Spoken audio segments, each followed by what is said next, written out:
Since the dawn of civilization, humanity has pondered the mysteries of the afterlife. In Duat, the Egyptian underworld, the hearts of the dead were weighed against a feather. The heart, believed to be the seat of wisdom and the essence of one's character, held the key to eternal fate. If the heart outweighed the feather, it was devoured, condemning the soul to eternal unrest. If it was lighter or equal, the deceased was deemed virtuous and granted passage to the field of reeds, the Egyptian paradise. Thus, living in alignment with one's heart was the path to salvation. For the ancient Greeks, the underworld was ruled by Hades, a realm where souls lingered without purpose. Though the soul's existence after death was acknowledged, it was seen as hollow and devoid of meaning. Similarly, the Old Testament speaks of Sheol, a shadowy realm of eternal sleep where all souls, good or evil, resided. It was only in the New Testament that hell emerged as a place of punishment, a fiery abyss for the damned. Today, hell is often imagined as a place of eternal torment ruled by the devil, the embodiment of evil. It is a realm of suffering where souls endure unending punishment for their sins. Yet hell is not merely a physical place, it is a state of consciousness, a metaphor for the depths of human suffering. We speak of going through hell when faced with extreme pain or despair. Hell is an inescapable part of life, a journey we must all undertake. In ancient rituals, heroes descended into darkness to emerge reborn, transformed by their trials. This descent into hell is a psychological death and rebirth, a necessary step toward self-discovery. As the saying goes, no tree can grow to heaven unless its roots reach down to hell. In his play No Exit, Jean-Paul Sartre presents a psychological hell, famously declaring, "Hell is other people." The characters are trapped in a room, tormented by each other's gazes. One woman accuses a man of stealing her face, feeling judged by his stare. The look strips them of individuality, reducing them to objects in each other's eyes. They become mirrors, reflecting others' expectations, losing themselves in the process. By the end, the man realizes, hell is other people. This hell is not one of fire and brimstone, but of relentless scrutiny and loss of self. In The Cry for Myth, Rollo May explores the therapist's role as a guide through personal hells.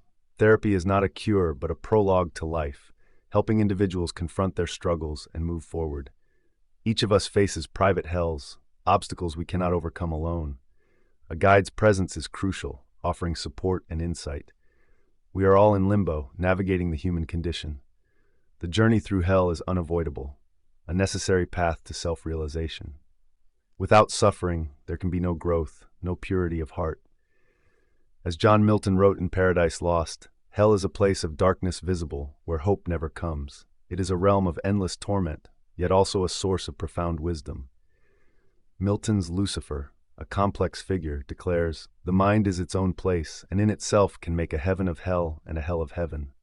This duality is central to Dante's Divine Comedy, completed in 1320. Dante's journey through hell, purgatory, and heaven reflects the simultaneous and coexisting aspects of human experience. The poem begins with Dante lost in a dark wood, symbolizing the confusion and despair of midlife.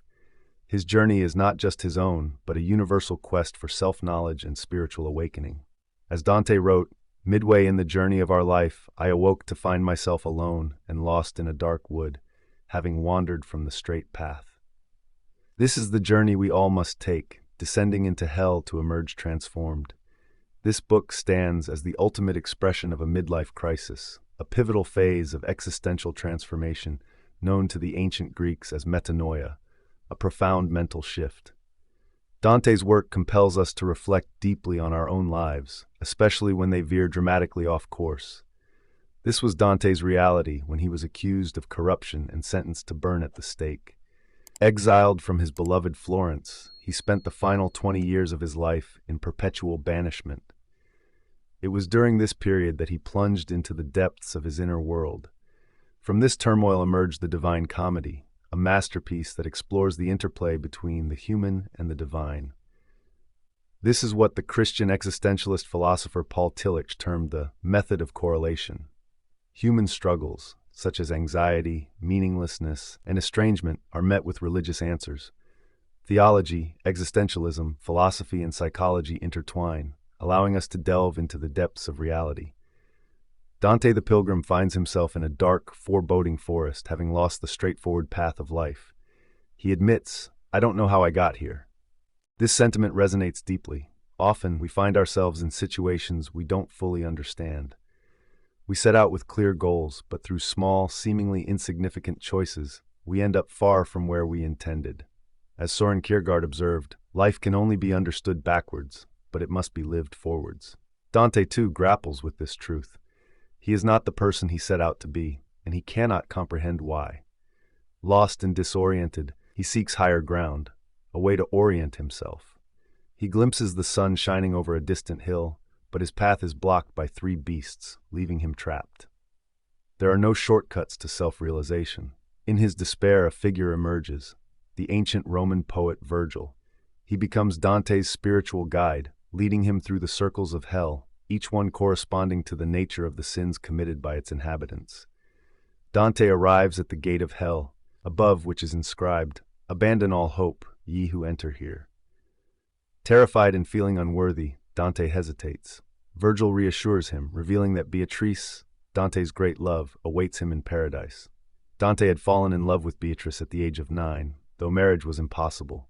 When she died at 25, Dante was inconsolable. Her death inspired his early poetry, and she became a personal myth, eternally present in his heart and works. With this hope, Dante agrees to enter hell, embarking on a transformative journey of self-discovery. Hell is depicted as 9 concentric circles of torment, each delving deeper into the earth. This descent mirrors a journey into the unconscious, a confrontation with one's own flaws and dysfunctions. It is not merely a voyeuristic glimpse into the suffering of the damned, but an invitation to recognize and reckon with one's own failings. Before descending into the first circle, Dante and Virgil pass through the vestibule of hell, where the opportunists, those who were indifferent and took no sides, are condemned to eternal anguish. They are the fence-sitters, denied a place in either heaven or hell. The first circle, limbo, houses the unbaptized and virtuous pagans, including great philosophers and poets like Virgil himself. Though not punished, they are forever separated from God. As Dante ventures deeper, the circles grow more severe. The upper circles, lust, gluttony, greed, and wrath, punish the self-indulgent. Dante makes many mistakes along the way, learning that sin is not to be pitied, though this lesson takes time to sink in. When he faints from the horror of what he witnesses, Virgil rouses him, reminding him that this is a journey of vision and understanding. The lower circles grow increasingly brutal. Circle 6 holds the heretics, such as the Epicureans, who believed the soul died with the body and sought pleasure as life's chief good. Their punishment, trapped in flaming tombs, is deeply ironic. The 7th circle punishes the violent, including murderers, suicides, and those who commit violence against nature or God. The deepest circles, 8 and 9, are reserved for fraud and treachery, the worst of sins. At the very center of hell, Dante encounters Lucifer, the fallen angel.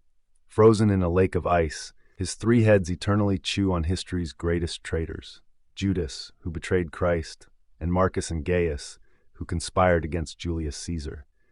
Lucifer's wings generate icy winds, ensuring his own imprisonment. As Dante and Virgil climb down Lucifer's body, they suddenly find themselves ascending. Dante panics, fearing they are returning to hell, but Virgil reassures him. They have passed the earth's center and are now headed toward purgatory. This marks the beginning of the second part of Dante's journey. Before delving into purgatory, it's important to understand 2 key human faculties: intellect, the ability to know, and will, the ability to choose. The problem arises when knowledge is lacking, leading to poor choices. Yet even with knowledge, humans often fail to choose rightly. Dante reflects this struggle. "To will is present with me, but how to perform that which is good I find not. For the good that I would, I do not, but the evil which I would not, that I do." The first step for Dante is to expand his faculty of knowing. But why do people sin? Often, they choose what they believe is good for them, even when it is not. The distinction between appearance and reality is crucial. A murderer, for example, may know his actions are wrong, but chooses them anyway. This highlights the tension between knowing and choosing. Dante, influenced by Aristotelian ethics, views sins of malice and fraud as more condemnable than those of self-indulgence. Hell, then, is not a punishment imposed by God, but a consequence of our own choices. As C.S. Lewis wrote, "The doors of hell are locked on the inside. By rejecting divine love, we ignite the fires of our own suffering." In Inferno, Dante develops his faculty of knowing, but in Purgatory, he must learn to align his will with his intellect. Purgatory is a place of purification, where souls are cleansed of their imperfections. Unlike hell, it is temporary. Every soul here will eventually reach heaven. It is depicted as a seven-tiered mountain, each level corresponding to one of the seven deadly sins: pride, envy, wrath, sloth, greed, gluttony, and lust. The first and most serious level is pride, the root of all human sin. As the serpent tempted Eve, "Eat this, and you will be like God." The desire to be like God led to the first sin in the Garden of Eden. While the inhabitants of hell are those who justified their sins and remained unrepentant, the souls in purgatory sinned but sought forgiveness before death. Now they must labor to free themselves from their sins. This process, which Dante calls contrapasso, involves suffering through the sin, working through it, and cultivating virtue. Swiss psychologist Carl Jung refers to this as enantiodromia, the emergence of the unconscious opposite within the psyche. For instance, the prideful, who elevated themselves above others, are now pressed down by heavy boulders. They carry the weight of their false personas until they can let go, standing tall and humble, free from the illusions of their former selves. Dante joins the prideful, recognizing this flaw within himself. After witnessing the sins in hell, he understands that purification is necessary. The envious who resented others' happiness have their eyelids sewn shut. The wrathful wander in blinding black smoke, symbolizing anger's obscuring nature. The slothful are forced to run, the greedy lie face down in prayer, the gluttonous starve before unreachable fruit, and the lustful pass through a wall of fire for purification. Purgatory mirrors our world, a place of transition. Heaven lies above, hell below. We all have inner work to do, striving not for perfection but for wholeness. When Dante reaches the summit of Mount Purgatory, he is ready to ascend to heaven, guided by Beatrice, his eternal muse. She leads him through the celestial spheres, symbolizing the liberation that comes from shedding the ego. As G.K. Chesterton wrote, "Angels can fly because they take themselves lightly."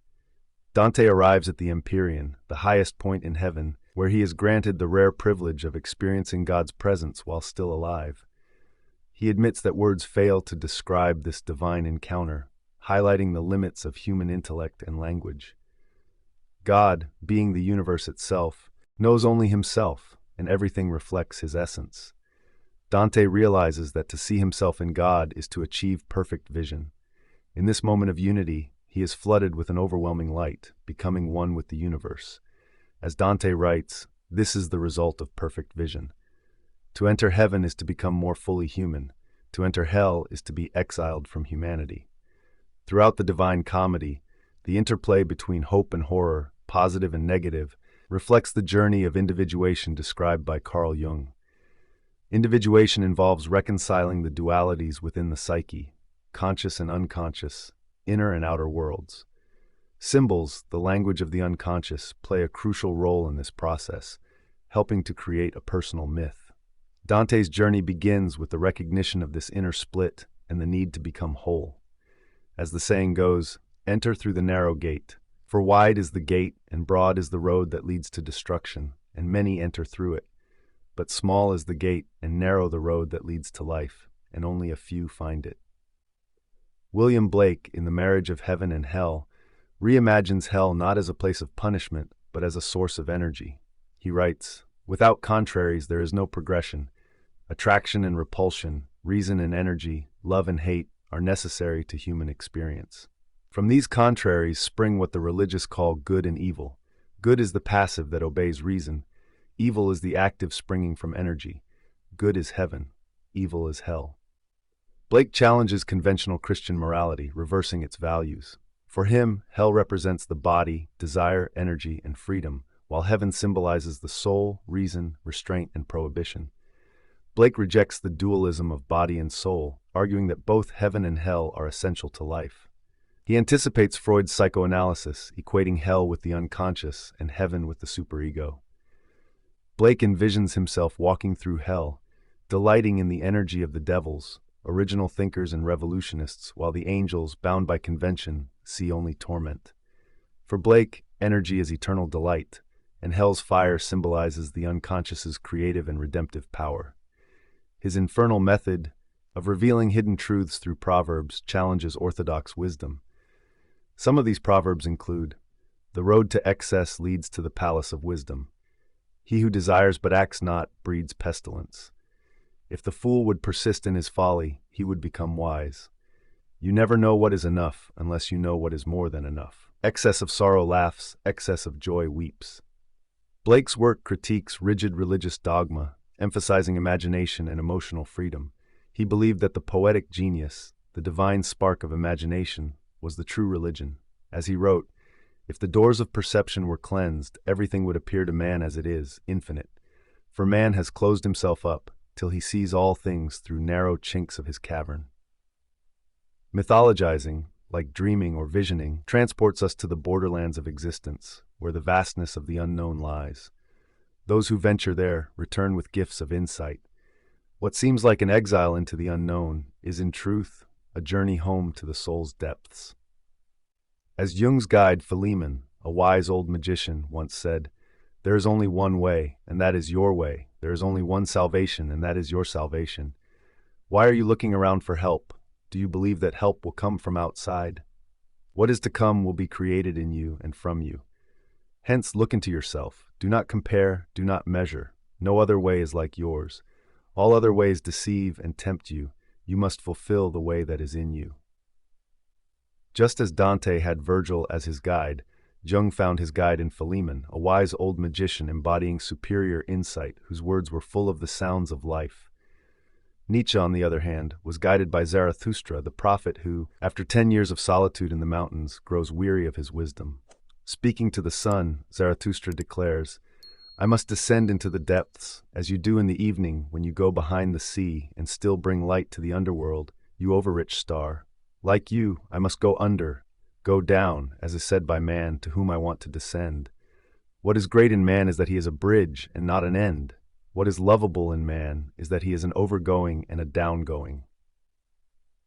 In one of his lectures, Jung observed, "Around the age of 35, a turning point emerges, the first moment of the shadow side of life, the descent toward death. Dante encountered this, as did Nietzsche. People meet this moment in different ways. Some turn away, others plunge into it, and for some it arrives unexpectedly from the outside. If we do not see it, fate brings it to us." In his late 30s, Jung experienced this midlife existential crisis, overwhelmed by visions.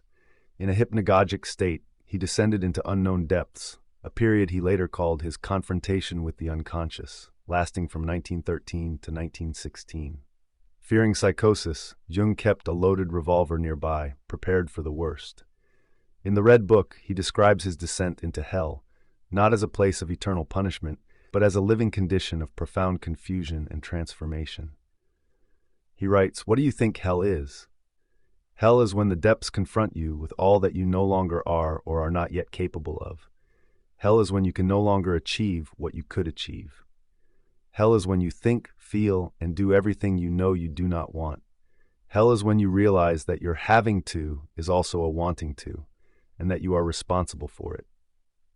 Hell is when you see that everything serious you planned is also laughable, that everything fine is also brutal, that everything good is also bad, that everything high is also low, and that everything pleasant is also shameful." The roots of the tree of life reach into hell, while its crown touches heaven. By uniting with the self, we encounter the divine, which reconciles heaven and hell. The self, as a union of opposites, offers the most immediate experience of the divine that is psychologically comprehensible. Jung describes standing atop the highest tower of a castle, watching a distant figure approach. Hearing footsteps on the stairs, he feels a strange fear. It is the devil, whom he calls the Red One. Through active imagination, Jung engages him in conversation. The Red One greets him. "I saw you from afar, looking and waiting. Your waiting called me." Jung asks, "Who are you?" The Red One replies, "You think I am the devil. Do not judge. Perhaps you can speak to me without knowing who I am. What sort of superstitious fellow are you to immediately think of the devil?"